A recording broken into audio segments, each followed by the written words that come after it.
संजीवनगर व अशोका रो हाऊसच्या चौकसभा उमेदवार सचिन भोर यांनी गाजविल्या। नागरिकांची मोठी उपस्थिती।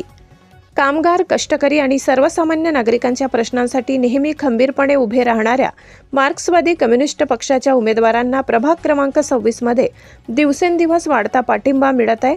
त्याच पार्श्वभूमीवर दिनांक 9 जानेवारी रोजी संजीवनगर व अशोका रो हाऊस परिसरात चौकसभा घेण्यात आलेल्या चौकसभांना नागरिकांचा उत्स्फूर्त प्रतिसाद मिळाला।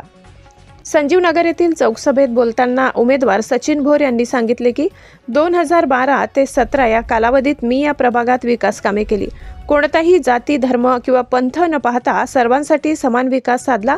तोच विकास पुन्हा एकदा या परिसरात घडवायचा आहे, असा विश्वास त्यांनी उपस्थित नागरिकांना दिला। अशोका रो हाऊस येथील सभेत बोलताना सचिन भोर म्हणाले की आपल्या परिसरात राहणारी एक विद्यार्थिनी कोणत्याही पुरेशा सुखसुविधा नसतानाही प्रथम क्रमांक मिळविते, ही बाब आज आपल्यासाठी सर्वांसाठी अभिमानास्पद आहे। अशा विद्यार्थ्यांना योग्य सुविधा तसेच कामगार व कष्टकऱ्यांच्या समस्या सोडविण्यासाठी तुमच्या हक्काच्या माणसाला निवडून द्या, असे आवाहन त्यांनी यावेळी केले। या दोन्ही चौकसभांना मोठ्या प्रमाणावर नागरिकांनी उपस्थिती लावली होती। सभास्थळी नागरिकांचा उत्साह आणि उमेदवारांना मिळणारा वाढता पाठिंबा पाहता प्रभागात निवडणुकीचे वातावरण चांगलेच तापले असल्याचे चित्र दिसून आले। बोला, आपल्या काही समस्या असतील त्या आपण मांडू शकतात। Sanjivnagar चुनचाला link road Jadhav school यहाँ से मुझे उम्मीदवारी दी गई है।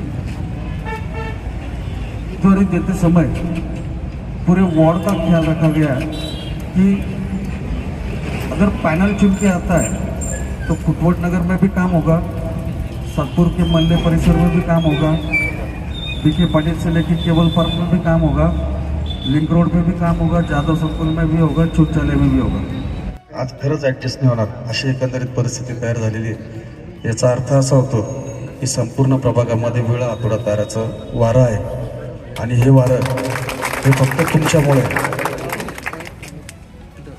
त्याच्यामुळे आपल्या सर्वांचे इथे मनापासून आभार मानतो। आता ही महानगरपालिकेची निवडणूक आहे, बरोबर? ही काय आमदारकीची खासदारकीची निवडणूक नाही।